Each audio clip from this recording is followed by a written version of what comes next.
एक सवाल, इस ब्रह्मांड की समस्त चीज़ें किससे बनी हैं, कैसे बनी हैं? जैसे शरीर, हमें इन आँखों से जो भी दिखता है, हवा, पानी, पेड़, पत्थर, मिट्टी, पदार्थ, इन आँखों से दिखने वाली समस्त चीज़ें और इन आँखों से जो नहीं दिखती हैं, इस ब्रह्मांड की अव्यक्त चीज़ें, ये सब एनर्जी से बना है, शक्ति से। जैसे कहा जाता है हर जगह भगवान वास करते हैं, कण कण में भगवान है। तो ऐसा क्यों कहा जाता है? ऐसा क्योंकि हर चीज़ उनकी एनर्जी से बनी है। जैसे हमारी आत्मा भी, परमपिता परमात्मा एक एनर्जी है, प्रकाश है। उनकी रचना हम यानी यह शरीर नहीं, हम यानी आत्मा, तो हम भी एनर्जी हैं। हमारी आत्मा एक एनर्जी है, उसका कोई फिजिकल फॉर्म नहीं है। हर वस्तु, हर पदार्थ, हर जीव में एनर्जी है। किस एनर्जी लेवल सब में अलग अलग होता है। जैसे मनुष्य की आत्मा की एनर्जी खरबों खरबों, किसी की कम ज़्यादा हो सकती है, लेकिन मनुष्य आत्मा की से लाख गुना कम शक्ति पेड़ पौधों में होती है। जिसमें ज़्यादा शक्ति होती है वह महसूस कर सकता है, सोच सकता है, और जिसमें और भी ज़्यादा एनर्जी लेवल होता है, खरबों से भी खरबों, इनफाइनाइट शक्ति, उसमें नई चीज़ें क्रिएट करने की शक्ति होती है। जैसे कि देवी देवता, और उनसे भी ज़्यादा शक्ति होती है परमात्मा में। जैसे जैसे मनुष्य की आत्मा की शक्ति कम होती जाती है, उसमें सोचने समझने की शक्ति कम होती जाती है। वह सही गलत में तर्क नहीं कर सकता। जैसे मनुष्य की आत्मा से लाख गुनी कम शक्ति पेड़ पौधों में होती है, इसलिए पेड़ पौधे महसूस नहीं कर सकते, उनको दर्द नहीं होता।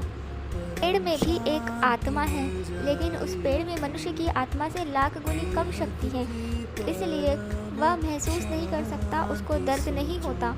और जो भी हम वस्तुएं, चीज़ें, पदार्थ जो भी देखते हैं, वो सब में एनर्जी होती है, लेकिन उसमें खरबों से भी खरबों कम, इतनी जिसकी गणना भी नहीं की जा सकती, इतनी कम शक्तियाँ होती हैं।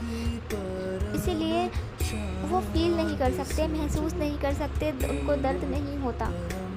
इस ब्रह्मांड की समस्त चीज़ें 5 तत्वों की बनी हैं: पृथ्वी तत्व, जल तत्व, अग्नि तत्व, वायु तत्व और आकाश तत्व।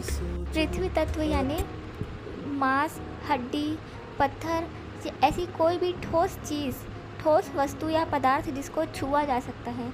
और जल तत्व यानी कि जल, खून या कोई भी लिक्विड फॉर्म में जो चीज़ है, उसको जल तत्व। अब पृथ्वी तत्व के अंदर जल तत्व होता है, जल तत्व के अंदर अग्नि तत्व, अग्नि तत्व के अंदर वायु तत्व, वायु तत्व के अंदर आकाश तत्व। पृथ्वी तत्व, वायु तत्व, जल तत्व तो सबको पता है। अब अग्नि तत्व को लोग आग समझेंगे, लेकिन अग्नि तत्व यानी कि वह आग नहीं जो जलाई जाती है। अग्नि तत्व हमारे ही अंदर होता है, वस्तुओं के, पदार्थों के अंदर होता है। अग्नि तत्व यानी कि जो हम गर्माहट फील करते हैं, और उसको और रिफाइन करेंगे अग्नि तत्व, और जितना उसमें जलन नहीं होगी। जैसे हाइड्रोजन अग्नि तत्व है, वह ज्वलनशील है, लेकिन हाइड्रोजन का ही refine version, refine form helium है। हीलियम गैस में जलन नहीं होती। जैसे सूर्य भी अग्नि तत्व का बना है, और हाइड्रोजन और हीलियम का। तो हीलियम ज्वलनशील नहीं है और हाइड्रोजन ज्वलनशील है। जैसे हाइड्रोजन गैस है, गैस यानी वायु तत्व।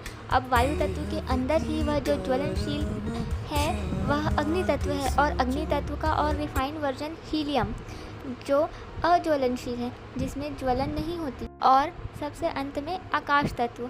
आकाश तत्व ना ही देखा जा सकता है, ना ही छुआ जा सकता है, ना ही महसूस किया जा सकता है, लेकिन यह सबसे महत्वपूर्ण तत्व है। आकाश तत्व यानी कि जो आसमान में दिखता है, आकाश, काला काला अंतरिक्ष में, वह आकाश नहीं। आकाश यानी कि ग्रेविटी, एनर्जी। आकाश तत्व में ही सारी मेमोरी रिकॉर्ड होती है। हम जो भी देखते हैं, सोचते हैं, बोलते हैं, वह हमारी आत्मा के आकाश तत्व में रिकॉर्डिंग हो रहा है, कंटिन्यू रिकॉर्ड हो रहा है। जैसे हमें जो कुछ भी याद रहता है, वह सब कहीं ना कहीं रिकॉर्ड है, तभी तो हमें याद है। बिना रिकॉर्डिंग के याद कैसे रहेगा? तो वही हमारी आत्मा के आकाश तत्व में सारी रिकॉर्डिंग है, वही रिकॉर्डिंग हमें याद आती है। ये अनेकों जन्म, जितनी बार भी हमने जन्म लिया है, वह सब आकाश तत्व में रिकॉर्डिंग होती है। हमारे